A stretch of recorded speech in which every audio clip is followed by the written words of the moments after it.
What's going on, everybody? Welcome to the Heath Mullikin Project, the podcast where we're helping you discover your purpose, your passion, and your possibilities. And what I want to talk about today is we're a couple of weeks into the new year, and if you're like me, every year you kind of have a plan, you make some New Year's resolutions, and sooner or later in the year, something happens or you have a trip that's going to knock you out of your routine. And if you're like me, every year, got to get healthier, got to do this, got to do that. And then you get thrown out of your routine and it just throws you off and you feel like a failure and you don't get back in a good rhythm or a good routine. So, how are we going to prevent that this year? I am recording this on January the 12th, 2025. How weird is that? It's 2025. So weird. So weird.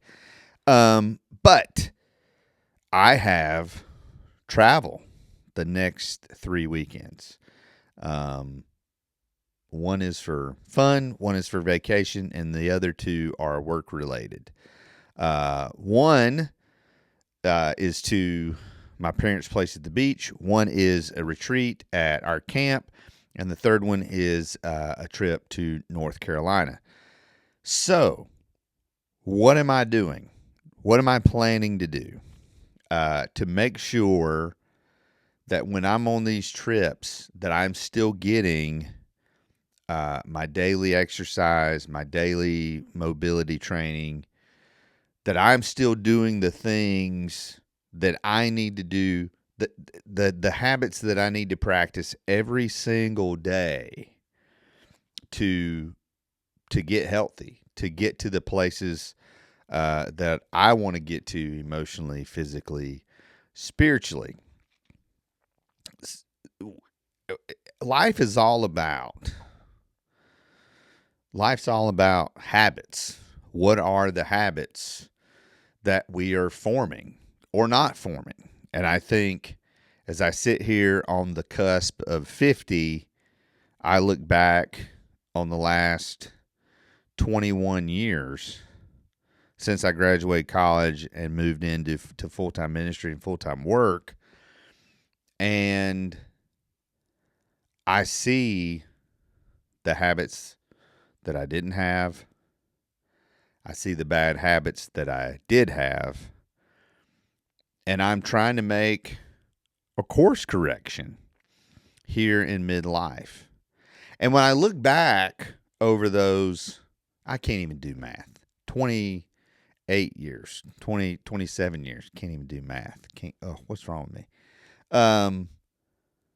I look back and I can see now, okay, I didn't exercise consistently, and this is how it affected my physical health. This is how this affected my emotional health, and this is how it affected my mental health, my spiritual health, all of that. I can see, boom, boom, boom. I can see, and I can tell you everything that I feel wrong with my body really goes back to one major thing.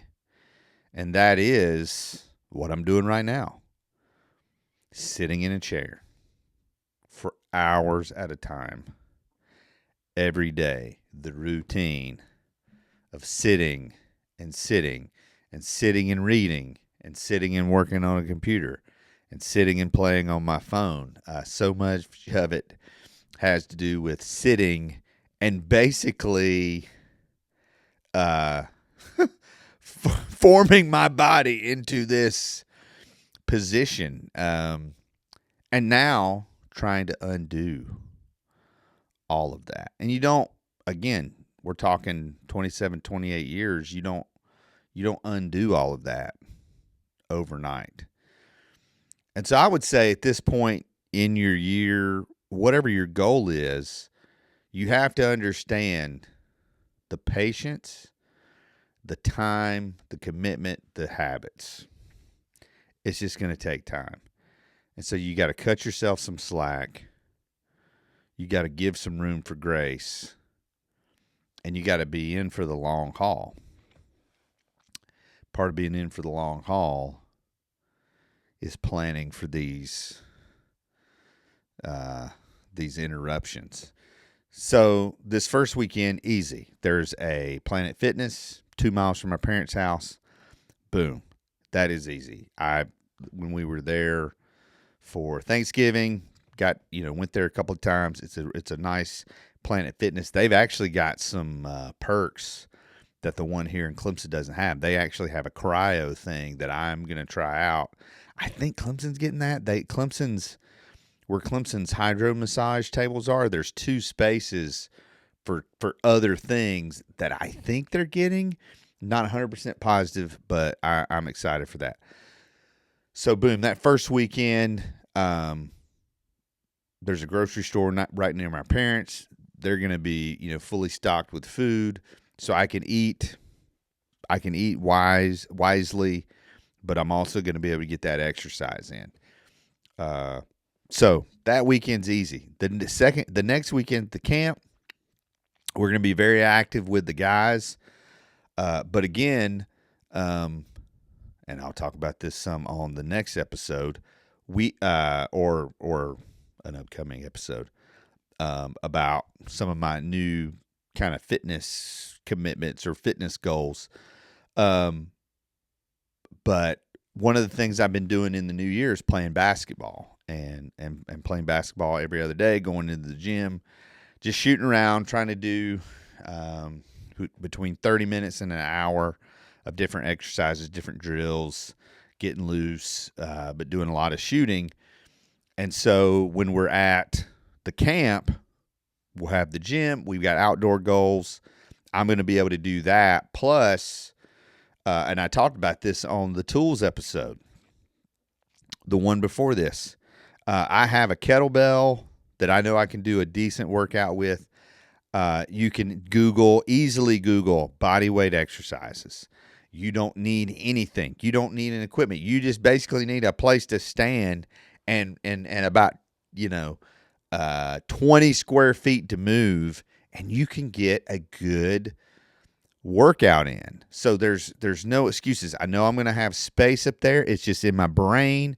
Okay, these are the times that I'm going to have, and that's probably going to be super early in the morning that I'm going to need to find. I'm going to need to find this space, and I'm going to need to make this happen. But it's planning ahead.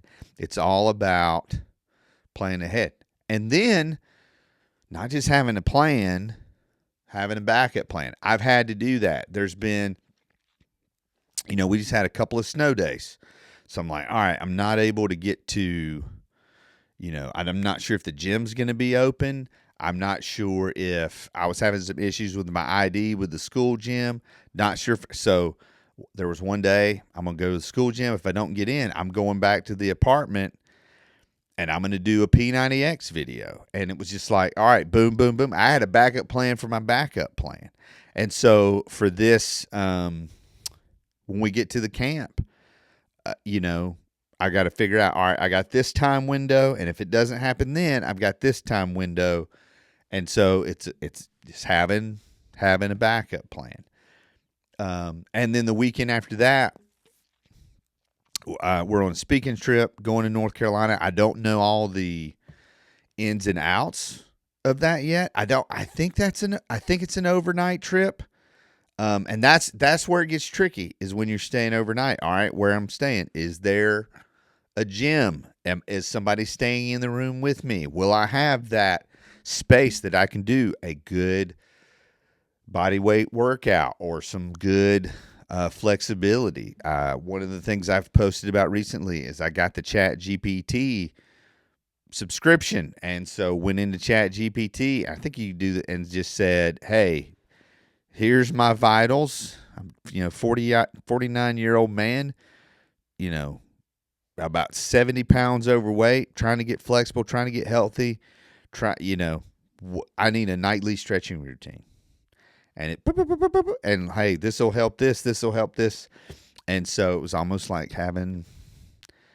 basically I have artificial intelligence that, knows a lot of the same things a personal trainer would. So using that in my advantage. But I just want to encourage you.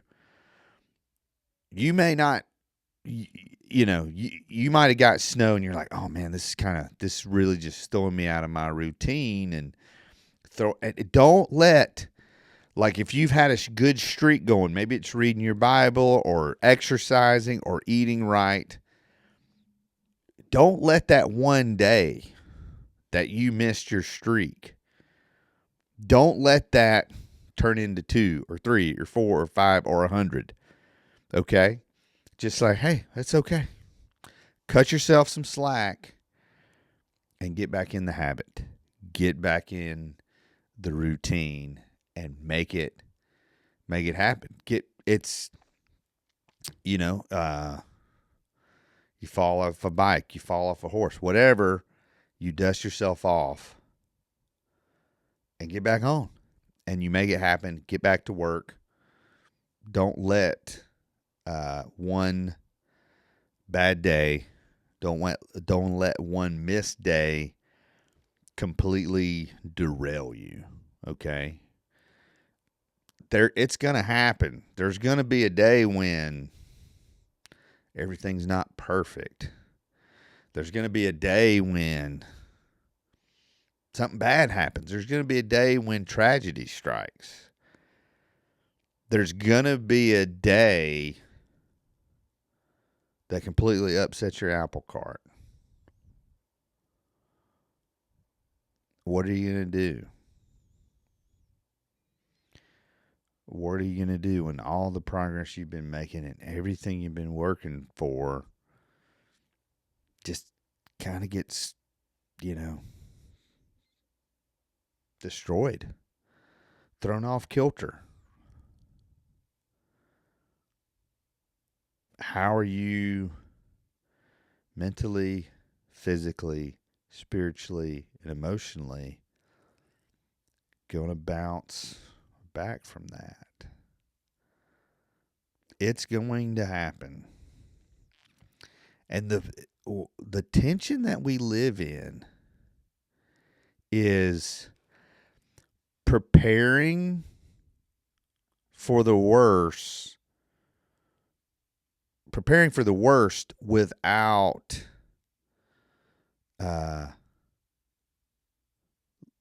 living like the worst. Like, I'm in a good season right now where everything's clicking. And I know something's coming. But I mentally prepare for that without, what's the old saying? It's like a self-fulfilling prophecy. It's not even about that. It's, I can enjoy this moment. I can enjoy this day. I can enjoy what I'm doing and where I am. I can enjoy all of that while preparing for this unforeseen thing. So many people don't enjoy the moment. They don't enjoy the journey. They don't enjoy the grind because they're thinking so much about that what if. And they're thinking so much about that what if that they miss the beauty of the moment. And there are so many other people who don't spend any time preparing for the what if, that when it comes, it's hard for them to recover. We kind of have to be in that middle, right? We got to prepare for those bad things. We got to get ourselves right mentally, emotionally, spiritually, mentally, physically, all those things. These daily habits that we're doing, we're building that foundation of our health, that foundation of our faith. We're building that on the solid rock, on a solid foundation so that when the storm comes, the house still stands, right?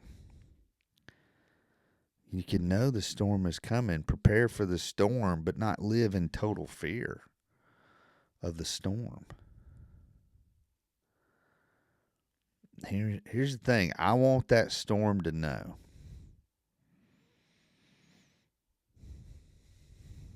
I want that storm to know. It may shatter some windows. It may blow off some shingles. It may blow off part of my roof altogether. But it ain't taking me with it. And when I build back, I'm build back better. And when people talk about that moment, that season, the story's not about the storm. The story is how I survived. The story is how the Lord carried me through. So, having 3 weekends in a row where I'm not going to be in my precious little routine, it's nothing. And that's why planning for that prepares you for the unexpected. Preparing for the expected helps you plan and prepare for the unexpected. That's what you got to do. Thanks to everybody who's been participating in the Gratitude Project over at the Heath Mullikin Project on Facebook. I can already tell you I'm excited for what we're going to be doing in February. We're going to be going through a book. I'm going to be talking about that in the next episode. And just talking about, we're talking about habits. What are some habits? What are some habits that we can be forming? Again, it's all about building habits that build that foundation that stands firm during the times of testing. So we're going to be going through a book that was really impactful for me. All the posts during February are going to be quotes from this book and one of my favorite authors. So I'm excited. I'm excited to let you know what that's going to be all about here in an upcoming episode. But again, thanks for everybody that's been posting and sharing the things you're grateful for through the Gratitude Project. It's been a lot of fun talking to people, and even people who are not posting on there, who just sent an email the other day, was just communicating with somebody. It's like, hey, I'm grateful for you, and kind of gave me the wink, and it's pretty cool, And so I'm just, no pun intended, actually pun intended, I am grateful for all of the support and encouragement. And again, the Heath Mullikin Project from the very beginning has been about figuring this thing out called life. We're right at 6 years. 6 years we've been doing this. We're up, 200, almost, 240 episodes. So trying to be more consistent. That's what life is all about. It's just trying to be more consistent, more faithful, more consistent and persistent. And that's what this is all about. And remember, the greatest project you're ever going to work on is yourself. And you are a project worth working on, because when you work on yourself and when you treat your life as a project, it's never going to be perfected. It's something you're always working on, something you're always tweaking on, something you're always trying to get a little bit better. You're better for your friends. You're better for your family. You're better for your coworkers. When we're constantly working on ourselves, asking the Lord, hey, seek me, search me, and try me, and help me to see how I can be better, how I can be made perfect in your image. That's what this is all about. So, again, it's about purpose, passion, and possibilities. It's the project that you're always going to be working on. You are worth it. You are a project worth working on. So God bless. Hope you have a great day, and we'll see you soon.